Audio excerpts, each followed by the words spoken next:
부천에서 지금 활동하고 계시는 네네네. 성지잖아요. 성지였어요. 차 팔면 얼마 남습니까? 이 허위 딜러 이놈이 얘네 흔한 수법이잖아요. 엔카 직원들이 퇴근을 하고 저녁에 매물을 올려요. 요런 차 타면 무조건 손해는 안 본다. 좀 좋은 차를 하시라고 좀 말씀을 드립니다. 현재 팔아서 거의 집하자.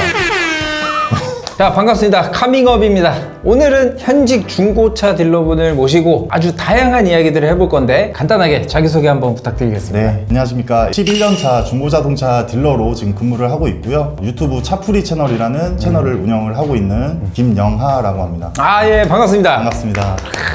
허위 딜러에 대한 거를 좀 파헤치는 시간을 가져보도록 할 건데 저 거두절미하고 야, 이 허위 딜러 이 친구들 도대체 왜 있는 거예요? 왜 어떻게 하다 생겨난 겁니까 이거? 우선은 네. 제가 근무를 시작하기 전에 플랫폼이 없을 때는 부르는 게 값이었어요. 시세가 명확하지가 않다 보니까 네. 손님을 무조건 유치하기 위해서 없는 차를 있는 것처럼 하고 이렇게 하면서 생겨난 걸로 저는 알고 있습니다. 그 저 궁금한 게 뭐 예를 들어서 이 허위 딜러 이놈이 한 2천만 원짜리 하는 차를 한 1,000만 원에 올렸어요. 그래서 만약에 아 지금 보러 오세요 하고 일단 부르는 게 얘네 흔한 수법이잖아요. 수법이죠. 근데 결국 그 차는 없어. 어차피 못 팔 차인데 왜 부르는 거예요 도대체? 일단 손님을 만나서 다른 차로 돌리는 거예요. 그 차를 어차피 처음부터 팔 생각이 없었기 때문에 비슷한 다른 차를 보여드리고 그 차는 이제 온갖 하자를 잡고 엔진이 퍼진 차다, 가압류가 걸려있는 차다 등등의 이유로 정상적인 차를 판매를 하게 되고 결국에는 지금 현재 나와 있는 시세에 구매를 하시게 되고 말도 안 되는 마진을 붙여서 눈탱이 맞고 구매를 하시게 되는 그런 구조로 돼 있습니다. 결국에는 어쨌든 손님을 끌어들이는 게 가장 중요하다 보니까. 맞습니다. 야, 이 놈들이 진짜 싸가지 없는 놈들이네요. 나쁜 놈들이. 예, 예. 가장 궁금한 거. 네. 차 팔면 얼마 남습니까? 차를 팔면 얼마 남냐. 네. 이게 약간 차종마다 애매한 부분이 좀 있어서 알겠습니다. 자, 그러면은 국산차 기준으로 네네. 우리가 가장 흔히 알고 있는 국민차, 첫차로 구매하시는 아반떼. 아반떼. 그러면은 아반떼 아반떼. 얼마 남습니까? 지금 나오고 있는 CN7 그 전에 네네네. 아반떼 AD 차량을 말씀드리면 시세가 한 1,000만 원 왔다 갔다 하실 거예요. 아. 1,000만 원에 만약에 판매가 되고 있다. 한 10% 정도 감가가 된 상황에서 저희가 매입을 하게 되고 부대 비용, 저희 상품화 비용이 빠지고 보통은 한 10% 내외의 수익이 생긴다. 이거는 어디까지나 빨리 판매가 됐을 때. 그냥 이 시세라는 거는 어디에서나 봐도 알 수 있는 그 시세 말씀하시는 맞습니다. 거예요? 엔카에서 우리가 보는. 네네네. 그럼 요게 이제 1,000만 원이 시세다라 그러면은 한 900 정도에 매입을 해오시고 850에서 한 900 사이, 850에서 870, 80 이 정도에서 매입이 되고 네네. 부대 비용이 뭐 한 50만 원 이렇게 빠지게 되고 나머지가 이제 딜러 수익이 되게 됩니다. 자, 그러면은 아까 제가 처음에 한번 소개를 드리려고 했는데 지금 이제 드리는 말씀이지만 네. 부천에서 지금 활동하고 계시요 네네네. 사실 부천, 인천, 인천 좀 유명하잖아요. 대표적인 성지잖아요. 성지였어요. 거기서 활동을 하시는데 네. 그 허위 딜러 놈들하고 같은 지역에 묶이다 보니 네. 좀 피해 입으신 사례 없으세요? 피해는 지금도 그 이미지가 약간 고착이 돼 있다 보니까 네. 연락이 왔을 때 부천이라고 하면 약간 꺼려하시는 분들도 계시긴 합니다. 네네. 근데 지금 항상 말씀드리는 건 많이 투명해졌고 다른 타 지역, 수원이라든지 용인이라든지 그런 단지가 허위가 아예 없진 않다. 결국에는 인천, 부천, 수원 뭐 다 사람 사는 데고 나쁜 짓 할 놈들은 어디 가나 있다. 있으니까. 그렇게 설명을 드리고 있습니다. 네. 맞아요. 저희가 요즘은 차를 구매할 때 네네. 엔카라던가 이런 플랫폼 통해서 구매를 많이 하잖아요. 그렇죠. 1차적으로 온라인에서 좀 걸을 수 있는 방법이 있을까요? 제가 항상 이렇게 말씀드리고 싶은 거는 네. 시세 자체를 어느 정도는 좀 파악을 하셔야 돼요. 시세 내가, 파악. 내가 구매하고자 하는 차에 대략적인 시세라도 알고 있어야 허위를 당하지를 않고 그 시세보다 많이 저렴하다고 하면 예를 들어서 1,000만 원짜리 아반떼 에이드인데 뭐 700만 원 네. 이렇게 올라와 있으면 무조건 피하시라고 말씀을 드리고 싶고요. 네. 검색을 하는 뭐 포털 사이트에서 개인 사이트를 들어가셔서 보셨을 때는 대형 플랫폼에서 검열이 다 이루어지는 반면에 개인 사이트는 자기들이 마음대로 가격 조정이라든지 옵션 체크라든지 네. 마음대로 할 수가 있기 때문에 네. 웬만하면 대형 플랫폼을 이용하시거나 좀 믿을만한 딜러분들하고 거래를 하시는 걸 추천을 드리고 개인 사이트는 추천을 절대 드리지는 않습니다. SNS나 이런 것도 마찬가지예요. 요즘 뭐 아까 대형 플랫폼을 말씀을 계속 드리고 있지만 검열을 자체적으로 해요. 이 차의 시세가 2,000인데 1,700에 올라와 있는 거 저희 딜러들이 보는 전산이 다 연동이 돼 있는데 걔네들이 검열을 해서 없는 차면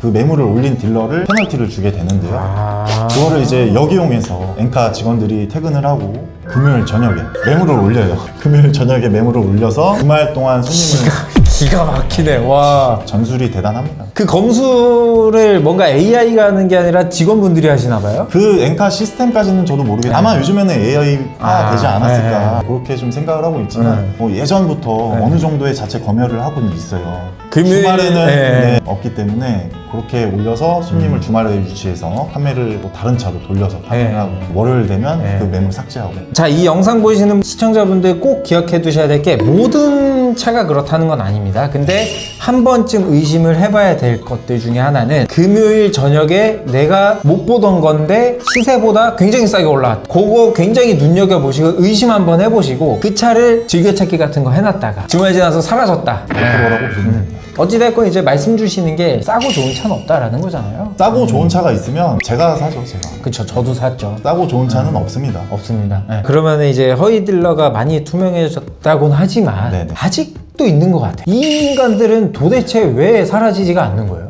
우리 딜러 동료분들도 정상적으로 하시는 분들이 거의 대다수긴 합니다. 네, 네. 그렇게 했을 때는 마진이 많이 크진 않아요. 마이너스도 많이 보게 되고 신경 쓸 게 되게 많거든요. 네, 네. 근데 허위는 한 대 팔아서 거의 집하자 이런 마인드로 이제 장사를 하고 있기 때문에 고부가가치 산업이네요. 네, 고부가가치 산업이 되기 때문에 그거를 이제 약습을 버리질 못하고 있다. 특히 이제 어린 친구들 보셨을 때 나이가 너무 어리거나 그런 분들은 좀 피하시라고 말씀드립니다. 전화 상담을 한번 하잖아요. 약속을 잡는다거나. 수법도 되게 너무 다양하기 때문에 다 말씀드릴 수는 없지만 일단 TM 텔레마케팅하는 여자분들이 받는다. 일단 1차적으로 약간 의심을 해봐야 되고요. 출동 직원이라고 하는데 손님을 만나서 네. 미팅을 하는 출동하는 직원들이 있고 네네. 사무실에서 전화만 받고 이렇게 하는 여직원들이 또 있고 이렇게 조직적으로 지금 이렇게 하고 있기 때문에 일단 어린 여자가 전화를 받고 뭐 담당자를 배정해 주겠다 뭐 이런 식으로 한다든지 이러면 일단 1차적으로 좀 의심을 해봐야 됩니다. 그 보통 정직한 딜러분들은 본인이 전화 받고 본인이 다 하시는. 그렇죠. 저 같은 경우에도 제가 직접 전화를 받고요. 네. 제가 직접 손님 만나 뵙고 출고까지 해드리고 있고 아니면 부사수라고 하죠. 직원 한두 명 정도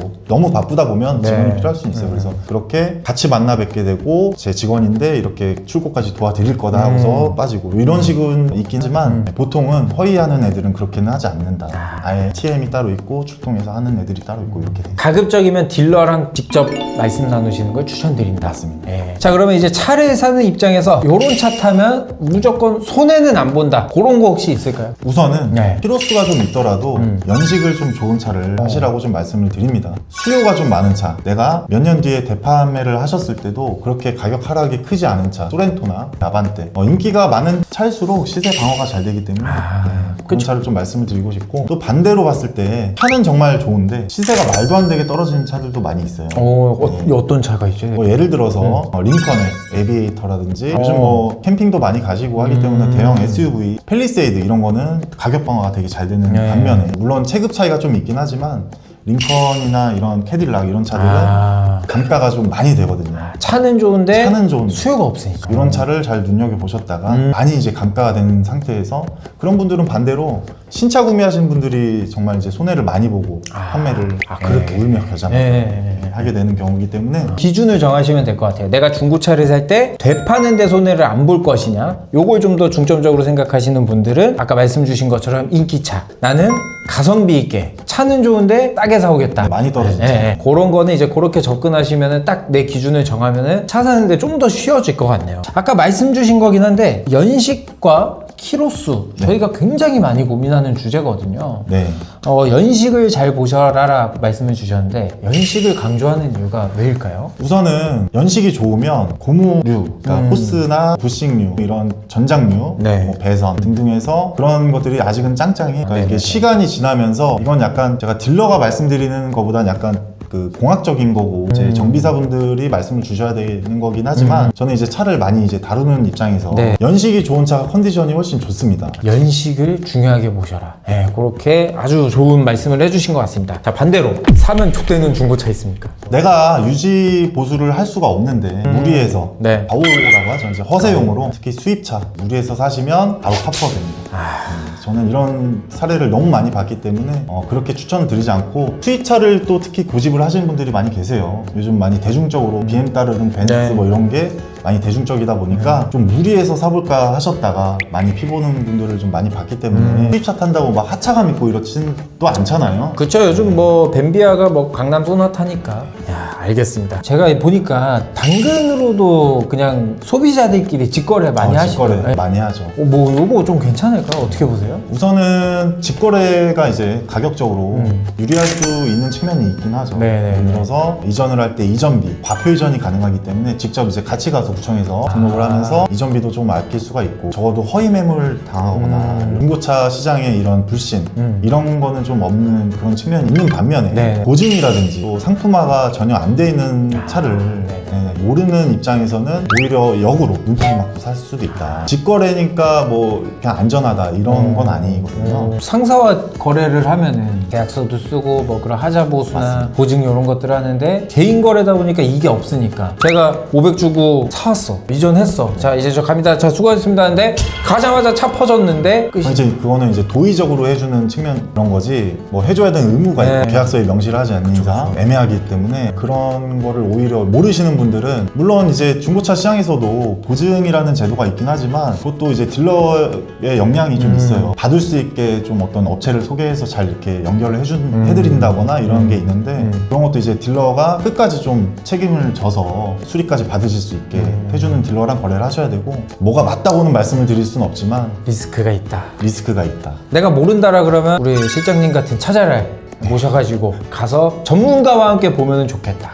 그게 오히려 돈을 아낄 수 있는 지점일 수도 있다. 자, 오늘 이렇게 말씀을 나눠봤는데 하실 말씀 있으시면 한번 편하게 부탁드리겠습니다. 카밍업 초대해 주셔서 우선 너무 감사드리고 아. 또 너무 재밌는 시간이었었고요. 제가 지금 차풀이 채널이라는 중고차 유튜브를 운영을 하고 있는데요. 조금 더 중고차 시장이 투명해지고 허위 매물 그런 거 없어지고 또 좋은 차 소비자분들이 구매하고 눈탱이 맞고 그런 일 없게 하기 위해서 열심히 하고 있으니까요. 제 채널도 많이 놀러와 주시고 네. 사랑해 주셨으면 좋겠습니다. 오늘 영상이 도움이 되셨거나 즐거우셨다면 구독, 좋아요, 알림 설정, 알림 설정 부탁드리고 지금까지 카밍업이었습니다. 차풀이 채널 감사합니다.